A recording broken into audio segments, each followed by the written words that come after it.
මෞපියෝ දෙපළට ආදර පුදුනේ සමසේ පින්ගිල බලදන්නා අමාදාන්තිය බලදමේ අදදින මෞපියෝ නිවනේ සැනසෙන්න මනසට දැනෙන්නේ අපිට මේ විදිහට ආධාර මුදල් ගලාගෙන එනකොට අපි මතක් කරනවා ඔබ දර්ශනීය තොරණ දැක බලා ගන්න ආපු අපේ ආදරණීය සමෘද්ධ ජනතාවට ඔබ රැඳී සිටින්නේ ප්‍රධාන මාර්ගයේ බව අමතක කරන්න එපා. මොකද මේ අපිට ගමන් කරන්න තිබෙන රටවාන ගමන් කරන්න තිබෙන එකම මාර්ගය ගාල්ලුකොළඹ ප්‍රධාන මාර්ගය තමයි රැඳී සිටින්නේ. තවත් කාඩියක් දෙකක් ඉස්සරහට ඇවිල්ලා තොරණ ආරම්භන්න.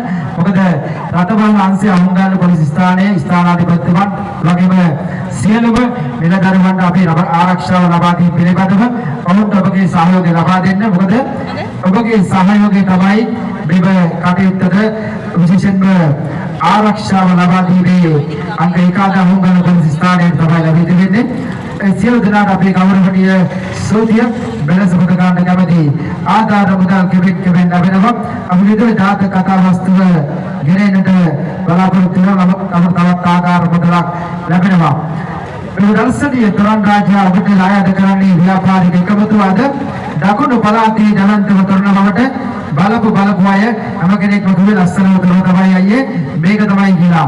මොකද අපිට හිනවා මේ අය කියනවා ලස්සනම තොරණක් අද බලන්නට ඒ වාක්‍ය උදා කරලා තිබෙනවා ව්‍යාපාරික එකමුතුව. අපි හැමෝටම ආරාධනා කරනවා මේ තොරණ බලලා තවත් තවත් කීපයක් බලපිටියේ තිබෙනවා. බලපිටිය විශේෂයෙන්ම सुंदर माधुराती दिखला दिबेන ඒ තොරණක් බලන්න ඔබට අවස්ථාවක් තිබෙනවා.